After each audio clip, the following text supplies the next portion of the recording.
$2,000 is invested in an account that has an interest rate of 5%, where the interest is compounded continuously. We want to determine how long it will take for the investment to double. So a key word here is compounded continuously.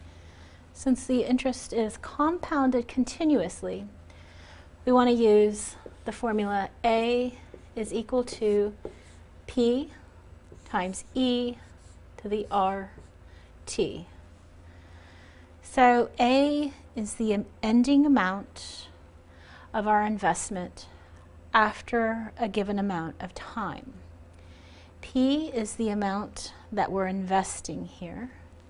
So in this case, our principal, the amount that we're investing is $2,000. R is the interest rate in decimal format. In this case, our interest rate is 5%. We'll put that in decimal format. And we want to determine the length of time. How long will it take? So this is our question here. So in this problem, we're looking for our time. Okay, we know we're given the amount that we're investing, we're given the interest rate, and we want to know how long will it take for the investment to double. So let's go ahead and write some of this information down and put it into our formula and see what we can do. So we have our principal, the amount that we're investing, is equal to $2,000. And we have the interest rate, R, is equal to 5%. I want to put this in decimal format, which means that I'm going to drop that percent symbol and move the decimal 2 places to the left. So that's 0.05. The ending balance. So this we're told as how long will it take for the investment to double. So double the original amount would be 4,000. We start out with 2,000, so doubling 2,000 would be 4,000. So we have our A, we have our P, and we have our R.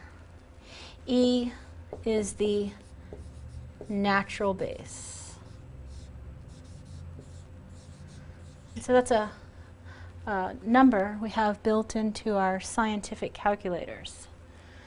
So we'll need our scientific calculator for this problem. So you may want to go ahead and get yours out.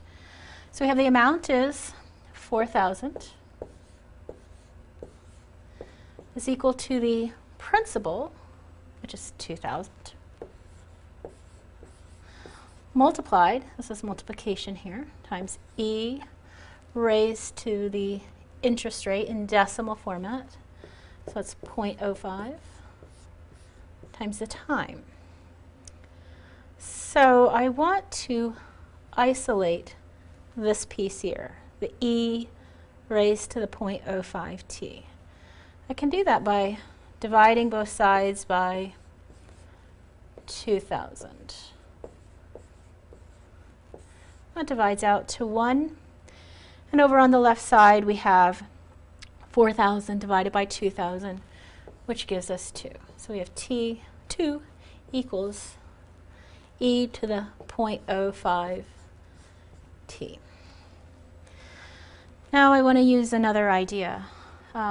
If I have log base b of b to the x, the base b here, the logarithm of base b of the exponential b to the x is equal to just x. So I want to solve this equation. 2 is equal to e to the 0.05t using this idea here. So since my base is e, I want to take the natural log of the left and the natural log of the right, remembering that the natural log. This is the natural logarithm. And it has a base of e. It's equivalent to log base e. So these two operations will undo one another. And what I have is the natural log of 2 is equal to 0.05t. And then I'm going to use this scientific calculator to evaluate the natural log of 2, and that will be some decimal number, and divide that number, natural log of 2, by 0.05. Those will divide out to 1, and I'll get that t is approximately equal to 13.86 years. So the time that it will take for $2,000 to double at an interest rate of 5% compounded continuously is approximately 13.86 years.